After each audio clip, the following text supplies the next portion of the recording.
it's just an amazing thing. I'm telling you, my neighbor, he's a mechanic, and he's like, man, this is unbelievable.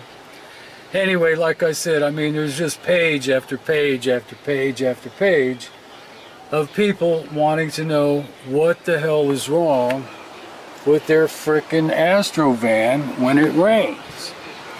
So anyway, I'm still dead in the water here. Alright, so here's what's going on today, Monday, Memorial Day. I don't know if you know anything about Chevy Astro vans, but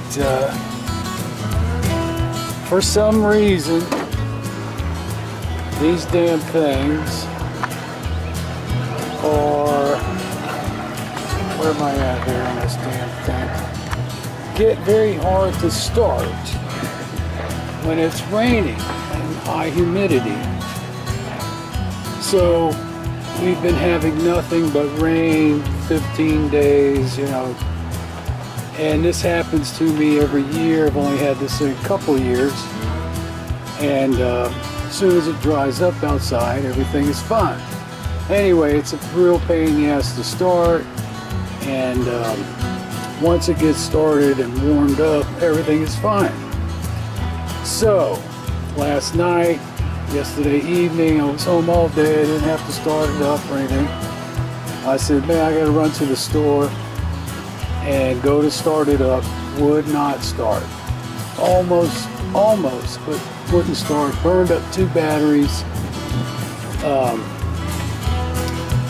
And jumped online again. And like I said, I'm gonna put this camera down for a sec.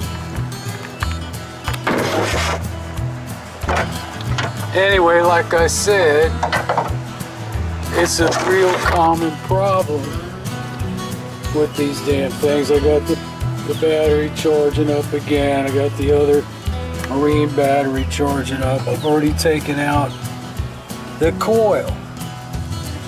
So anyway, as I was saying, there's, you know, 50,000, you know, look it up online.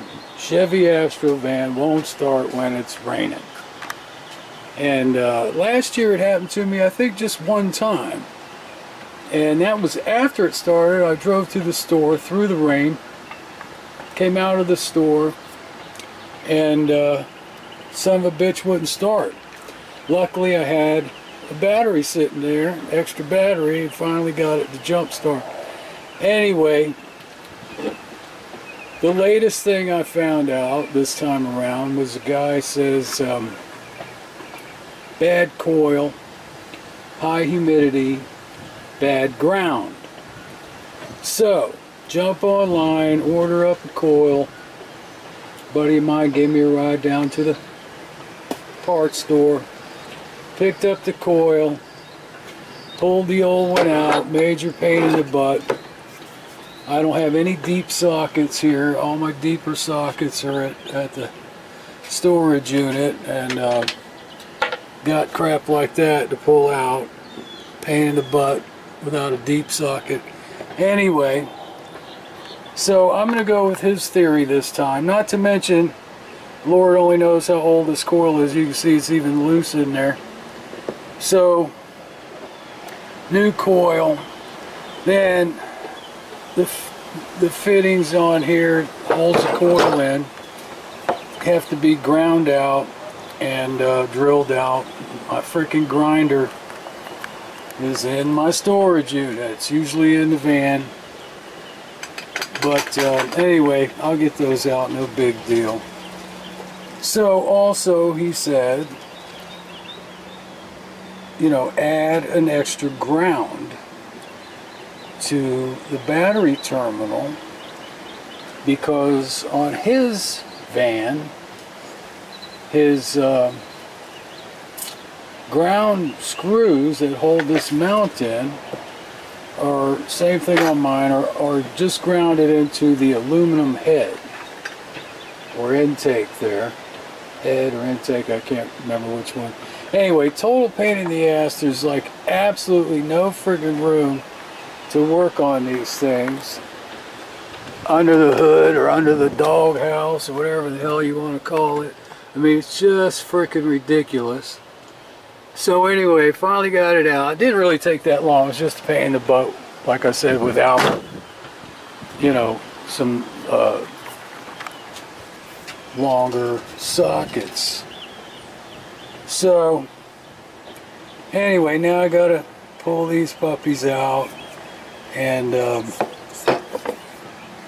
last night I took the distributor cap off, cleaned the contacts there. They were, you know, a little crusty, you know, average. I did a tune-up on this thing right after I got it. I haven't even had it 2 years, just getting close to 2 years.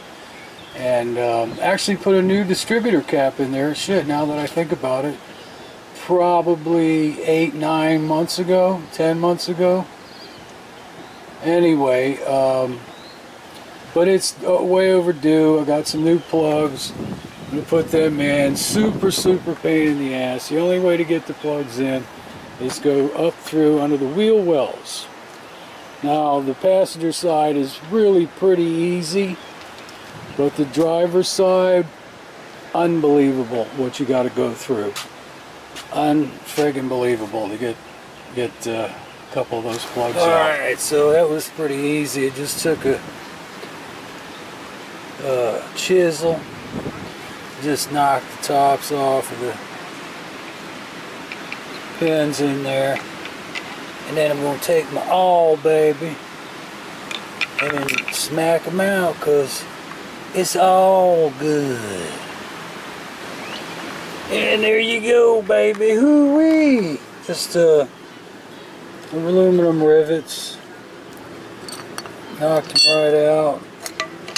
Alright! Get the new coil in there. Alright, so this guy says hook up a ground wire, because the grounds,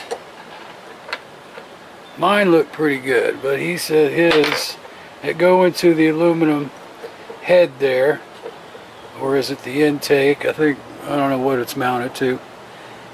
He said his are all crappy and corroded, so he wasn't getting a good ground. So I'm going to do it anyway, even though mine don't look so bad. So what I got here is some copper wire, green for ground, in the old wire collection. Oh! So anyway, I'm going to put a little heat shrink on there, and a little thingamajiggy on there, and get something to crimp that baby down. Use my vice grips. Give her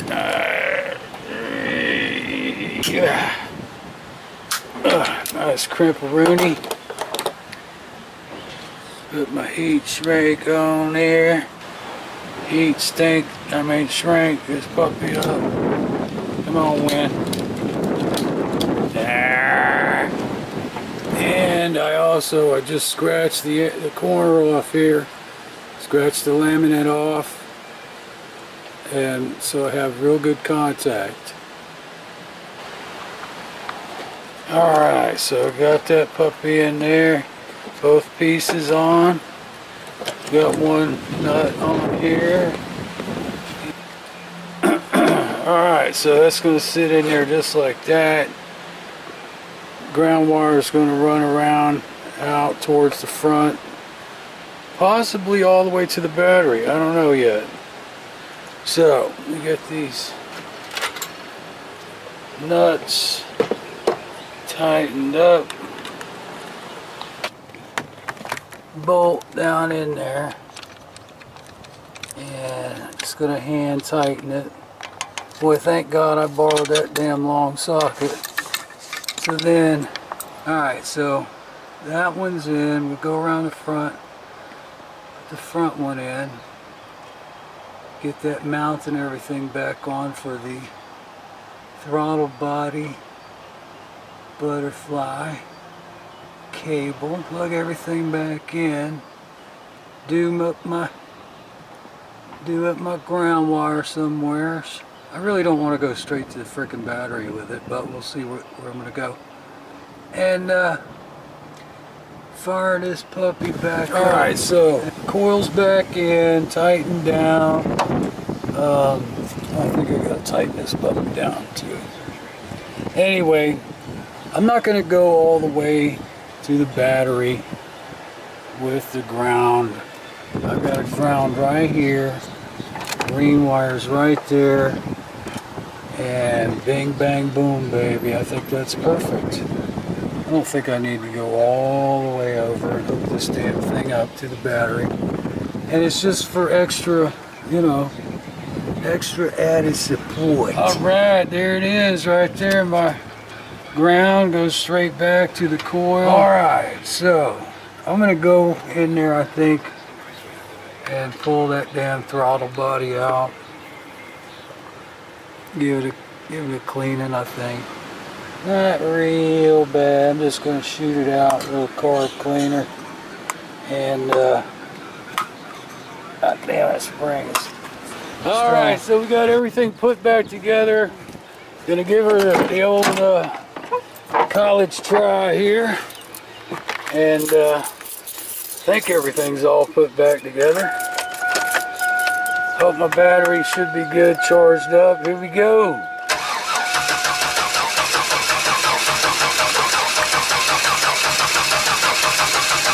Come on, baby.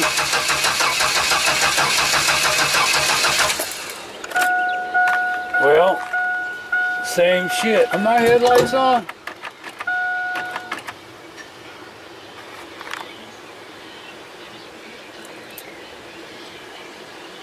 Okay. Alright, let's try it again.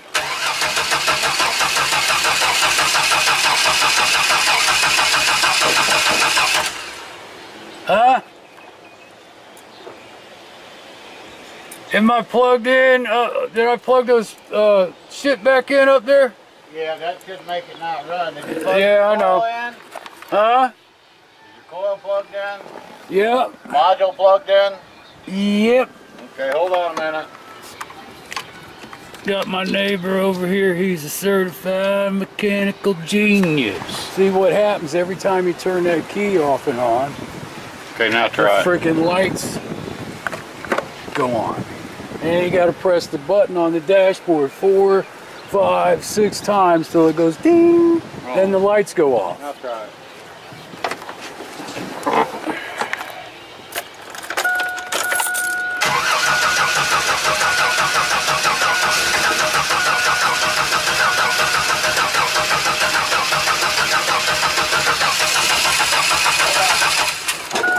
It's doing what it always does. It wants to try to start. Then I'll wear the battery down. Then I gotta get the other battery.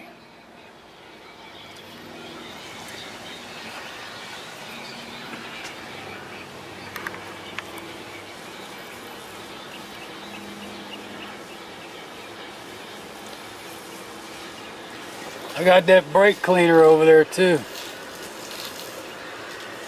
Man, you just wasted. That brake cleaner is probably more flammable than that.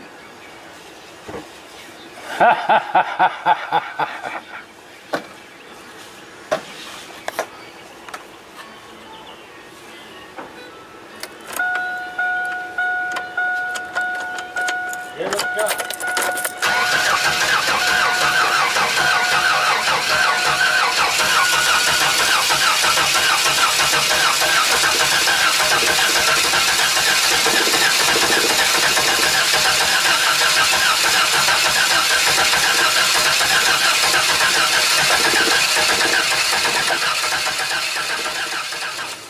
Alright, so 2005 Chevy Astro van, no start, high humidity, lots of rainy weather.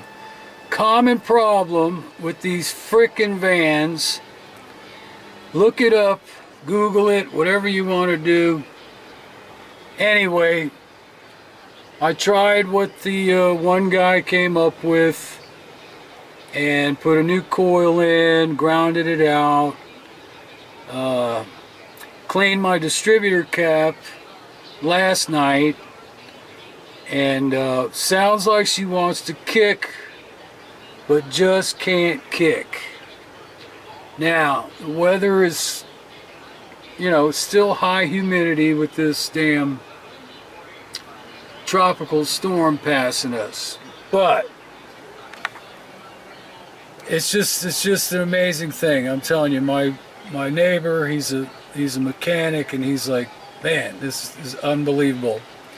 Anyway, like I said, I mean, there's just page after page after page after page of people wanting to know what the hell is wrong with their frickin' Astro van when it rains.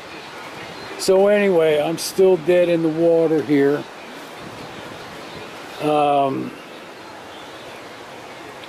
Anybody, by the time I get this video up, it'll be fixed. It'll start. It will start. The problem is batteries. I mean, it almost kicked, but I mean, I've never run 2 batteries down until last night was the first time, and I could smell my wires freaking burning on my starter. Anyway, I bought the new plugs. It's a major freaking undergoing. Pull the wheels off, get up under the wheel wells, pull the old ones out, put the new ones in. This side, the passenger side, like I said before, not too hard. The driver's side is just a nightmare. So, I've got to sit down and think about it. It's, for me, you just got to be, or I just got to be in the right frame of mind to get into that. I'm going to let the batteries charge up again, and see if it'll crank up. Once it cranks up, like I said, once it cranks up and dries out, everything is fine. Runs fine, starts fine. My neighbor Mike, the mechanic, he's trying to diagnose this and that and the other thing, and he's seen it. You've seen it. After it's warmed up, just a flick of the key, flip of the key, boom, fires right up, runs like a champ. You know, sure, it does need a tune-up, and the new plugs might be, well, will be beneficial, that's for sure. But something, we don't know, nobody seems to freaking know what it is.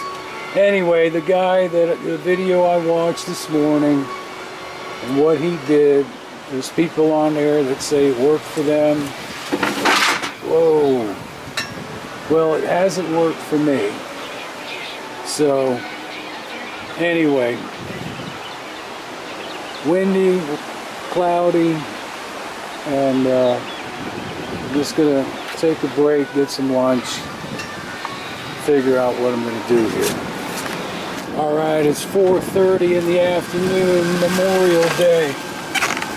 Guess what? Unbelievable, man. Unbelievable. I put the batteries on the charger again. Almost started a fire.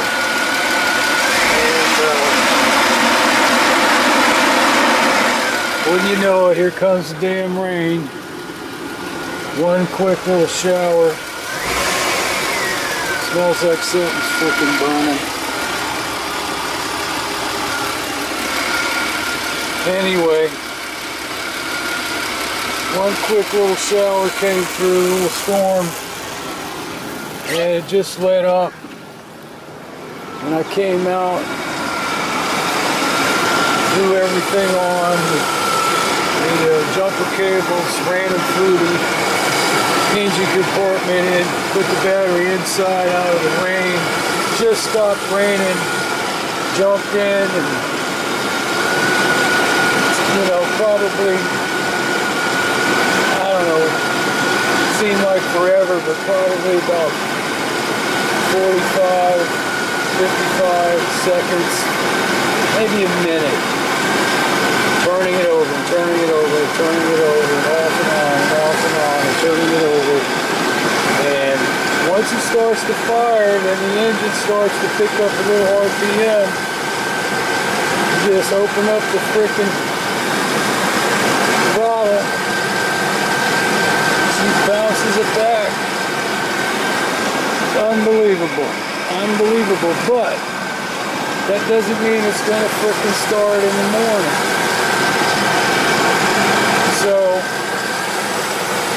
there's just so many articles, comments, and whatever else you want to call it online about this frickin' van and this frickin' problem.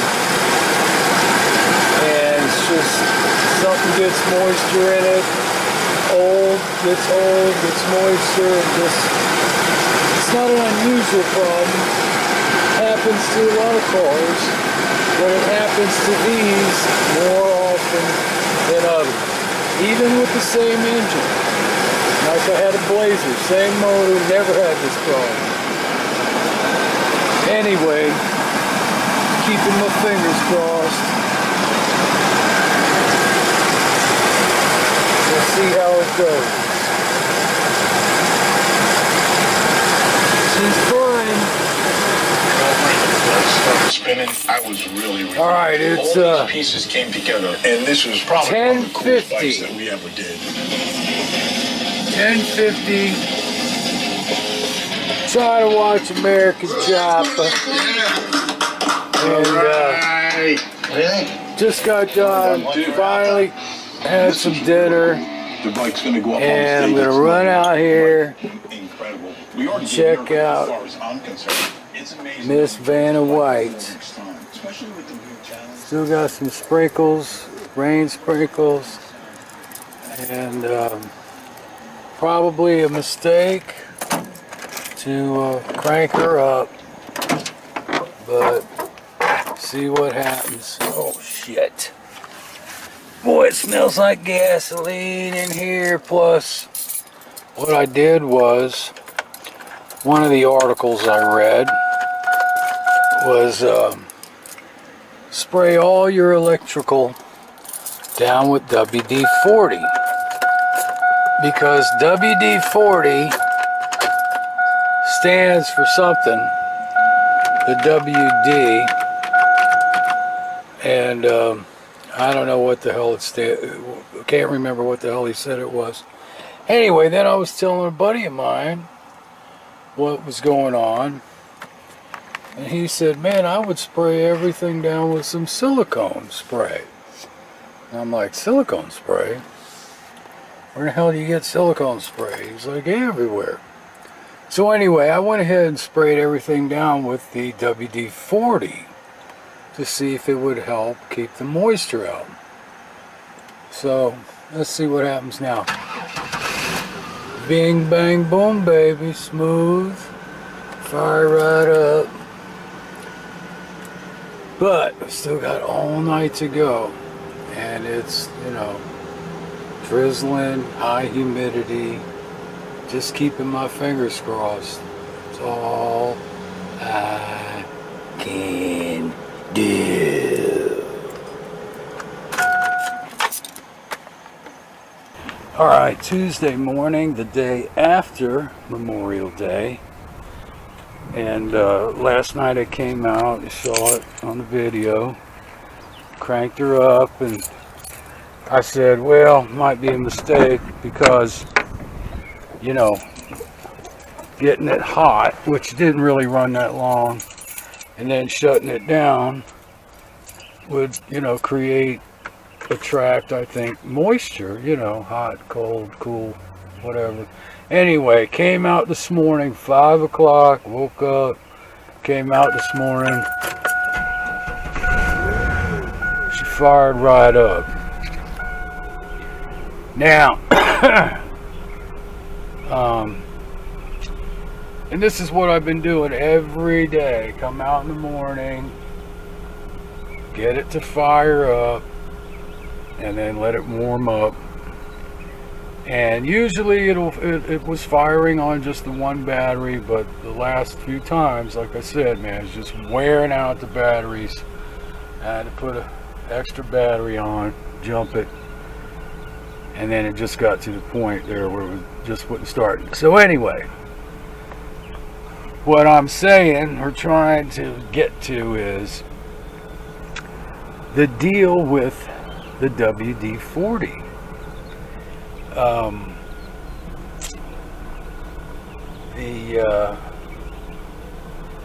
You know, is that why it started this morning? Because I shot it with WD-40 all over the place?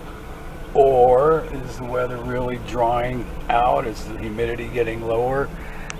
When I came out this morning, the van was wet from the dew, but not, you know, heavy duty. You know, you still see a little bit there on the windshield, I think. But anyway, it's the whole situation is a freaking mystery, and got her a little bit cleaned up too. Hee hee. So I'm going to do the thing my buddy suggested was silicone spray, because he said WD-40 tends to dry out. So I'm going to pick up a can of silicone spray and use it this rainy season and see if that's the freaking cure for this, because in reality I wasted, you know, 40 bucks on that coil. But peace of mind, you know, who knows how old that coil is, blah blah blah. And I think that's part of the solution on these vehicles, is just change out all your ignition crap every year. And but it's still not going to prevent moisture. The thing is, the parts get older, the moisture sets in there, and it just gets a little tougher for them to do their jobs. Anyway, up and running, got to get the hell out of here.